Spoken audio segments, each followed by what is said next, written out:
Welcome to This Explainer. Look, today we're going to completely shatter everything you thought you knew about historical pirates. Forget the whole Hollywood image of a rugged guy with an eye patch commanding a single lonely ship.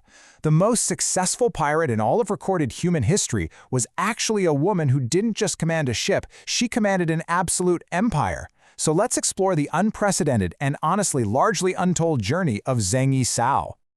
Okay, let's dive right into this. When you picture a pirate, you probably think of the classic Caribbean legends, right? Guys like Blackbeard. But at his absolute peak, Blackbeard commanded maybe a handful of ships and a few hundred men. Now, contrast that with the armada Zheng Yi Sao commanded. We're talking up to 400 ships and tens of thousands of men.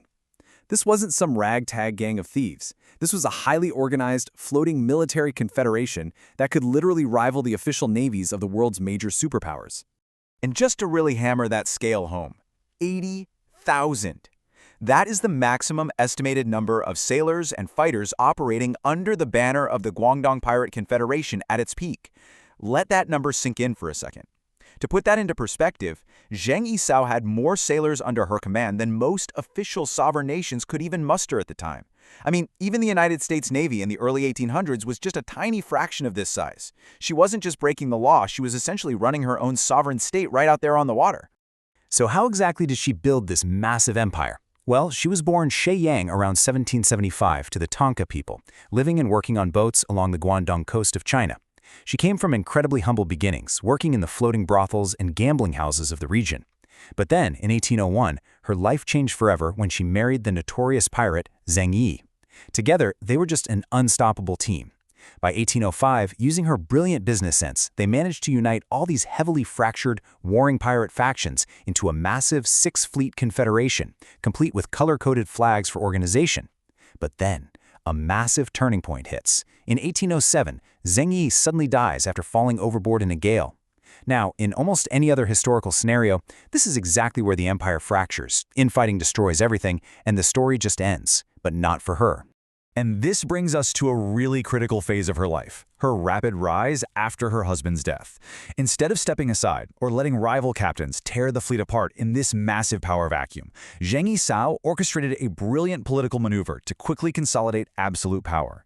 She essentially secured the loyalty of her late husband's adopted son, Zhang Bao, who was highly respected and already commanding their largest faction, the Red Flag Fleet. She expertly balanced all the competing factions, eventually entered into a relationship with Zhang Bao, and actually married him. She made him the official commander of the Red Flag Fleet, but make no mistake, historical records from Qing government officials confirm that Zhang Bao consulted her on absolutely everything before acting. She was the undisputed mastermind pulling the strings. Now, what's really interesting about this is how she actually maintained power over tens of thousands of armed criminals. You certainly don't do it by asking nicely. She and Zhang Bao implemented a brutal but highly effective code of conduct that transformed chaotic outlaws into a highly disciplined, corporate-style navy. Unsanctioned attacks? Beheading. Withholding loot from the collective? Severe beating. Or, you guessed it, beheading for repeat offenders. Desertion? You lose your ears. And the mistreatment or rape of female captives was strictly prohibited and punished by immediate beheading. It was this intense, strict discipline that made them an unstoppable fighting force. Which leads perfectly into her overall goals and objectives. She wasn't out there driven by the thrill of chaotic plunder. She wanted organized, long-term stability. Just think about how they distributed their loot. A mere 20% went to the individual who actually captured it. A massive 80% was taxed directly into a communal fleet fund. Honestly, this is pure business genius. This treasury allowed the entire confederation to repair ships, buy supplies, survive lean times, and maintain a whole economy totally independent of the mainland. It wasn't just piracy, it was a multinational corporation with a very, very aggressive acquisitions department. Her business model was so successful that it completely usurped the authority of the Chinese government. There's this great quote from Stanford historian Diane H. Murray that perfectly captures the reality of the situation. For nearly a decade, Qing Shi either shared or outright controlled the South China Sea, no matter what the King Emperor thought. By 1806, practically every single seagoing vessel in the region, from small merchant junks to massive trading ships, had to pay her tribute for protection. She was literally the law in the South China Sea. The mighty Qing dynasty, one of the most powerful empires in the world at the time, was entirely irrelevant in her waters. Naturally, the Qing Emperor couldn't just sit back and let this stand.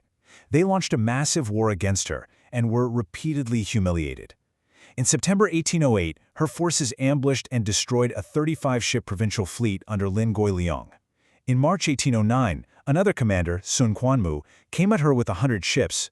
Zheng Yi Sao personally took command of the red and white flag fleets, outflanked him, and sent him packing. And then, by the late summer of 1809, just to show the government exactly who was in charge, she ordered a massive, incredibly bloody raiding campaign across the coastal towns and rivers, killing thousands. She was completely unbeatable on her own terms. Her dominance was so absolute, and the Chinese provincial fleet was so thoroughly decimated that the Qing dynasty was forced into an act of sheer desperation. They actually had to beg foreign navies for military assistance. They approached the Portuguese, who controlled Macau and had modern European warships with rifled cannons and explosive shells. They even sought help from the British East India Company. It literally took the combined might of the Chinese Empire and modern European navies just to attempt to challenge her. Which brings us to a huge question. How do you defeat an unbeatable navy? By late 1809, the joint Sino-Portuguese fleet finally managed to do what seemed impossible. They cornered Zheng Yi Sao's massive armada in Tung Chung Bay, just north of Lantau Island. She was blockaded by heavily armed Portuguese ships and nearly 100 Chinese provincial vessels. The wind was completely against her. The trap was set. It really seemed like the undisputed reign of the Pirate Queen was finally about to end in fire and blood. And the Qing fleet absolutely brought the fire.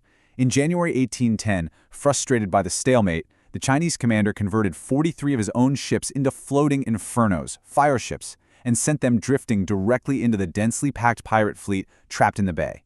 But Zheng Yi Sao's strategic brilliance under fire was just unmatched. Her disciplined crews didn't panic at all. They calmly diverted the blazing ships, towed them ashore, extinguished the flames, and literally broke them up to use as firewood. And then, waiting for a sudden change in the wind, Zheng Yi Sao and her fleet boldly broke right through the blockade and escaped into the South China Sea, completely intact. So the crucial point is what she does next, because this sets up her final transition. She had just survived the ultimate trap. She was still undefeated. But Zheng Yi Sao was a master strategist, and she realized a fundamental truth. The combined harassment from the Chinese, Portuguese, and British navies would never, ever end. They would just keep coming. So in this subversively brilliant endgame, she decided to win the game of piracy by simply walking away from the table while she held all the chips. She decided to negotiate a surrender, but she did it from a position of absolute, terrifying power. And the terms she secured in April 1810 were completely unprecedented in the history of piracy. Just look at this boardroom-style negotiation. Step 1, complete amnesty for her and her tens of thousands of pirates, plus they got to keep all of their looted wealth. Nobody had to pay a single dime back. Step 2, she personally got to keep a private fleet of 24 ships and over 1,400 men under her direct command. Step 3, the Qing government actually awarded military ranks to the pirate leaders. Her husband, Zhang Bao, was made a lieutenant in the very navy they had just spent years destroying.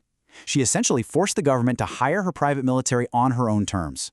And the final phase of her journey, her transition to a peaceful life, is perhaps the most shocking part of all, simply because it is so peaceful.